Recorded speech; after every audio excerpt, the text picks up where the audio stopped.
কিছুদিন আগে বুনুর একটি ডান্সের শ্যুট করতে চলে গেছিলাম ডিমায়।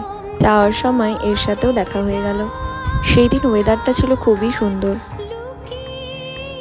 চলো তোমাদের সাথে বুনুর নাচের কিছুটা অংশ শেয়ার করি।